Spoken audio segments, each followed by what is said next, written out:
تو بہرحال ہم کیا کریں گے؟ فقہ کے بعض اصول. فقہ کیا ہے؟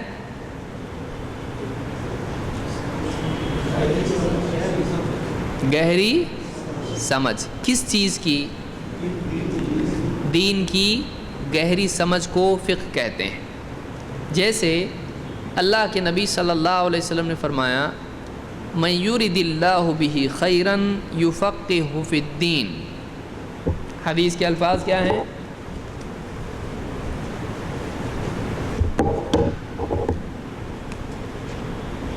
من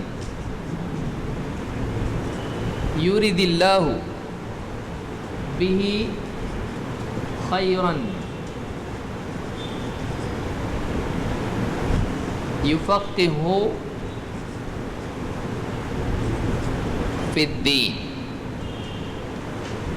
جس کے ساتھ ارادہ کرتا ہے اللہ بھلائی کا،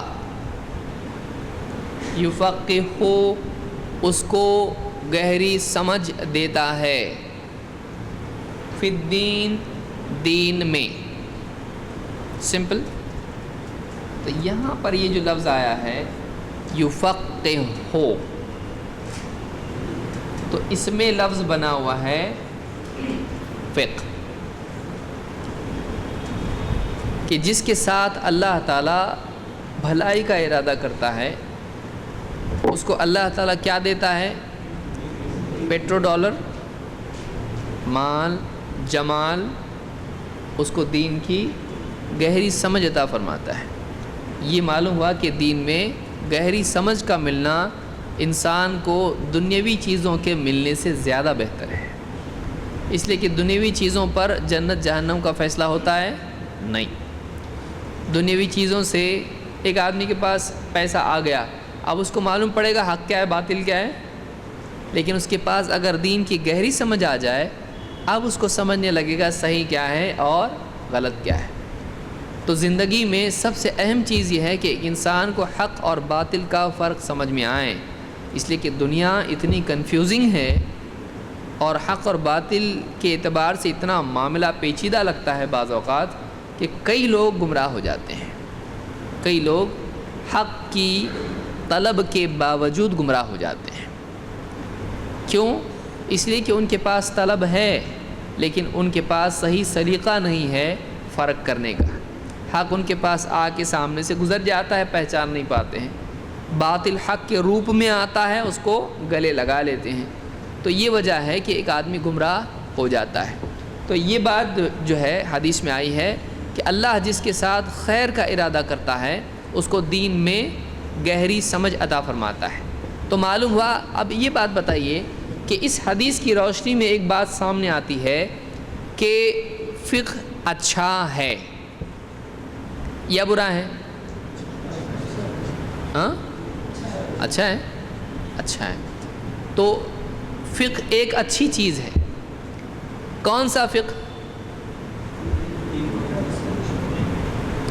اگر ایک آدمی مثال کے طور پر آپ سے کہے کہ قرآن میں اللہ تعالیٰ نے فرمایا قد افلح المؤمنون الذین هم فی صلاتهم خاشعون، ایمان والے کامیاب ہو گئے وہ جو اپنی نماز میں سکون اختیار کرتے ہیں.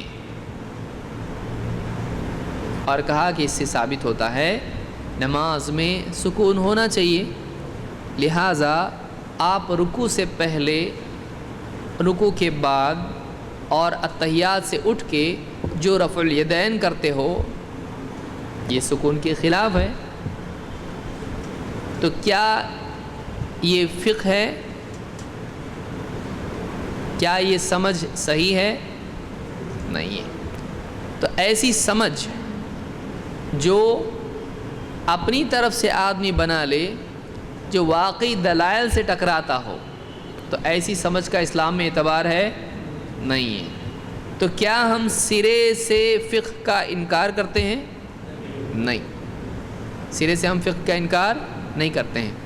لیکن آج فقہ کے نام پر بہت سارے مسئلے مسائل جو لوگوں نے گھڑ رکھے ہیں جو دلیلوں سے ٹکراتے ہیں، کیا ہم اس کو فقہ مانتے ہیں؟ کیا اس کو معتبر فقہ مانتے ہیں؟ ہم اس فقہ کو قبول نہیں کرتے ہیں، تو اس کو ہم تسلیم نہیں کرتے ہیں۔ یعنی ایسے مسائل جو قرآن و سنت سے ٹکراتے ہیں ہمارے نزدیک وہ قابل اعتبار نہیں، دلیل نہیں۔ لیکن فی نفس ہی فقہ کا ہم انکار کرتے ہیں نہیں، کیونکہ وہ اچھی چیز ہے، دین کی سمجھ اچھی چیز ہے۔ سمجھ میں آیا؟ تو اس بات کو یاد رکھیں کہ ہم آؤٹ رائٹ فقہ کو ریجیکٹ کرتے ہیں کیا؟ نہیں۔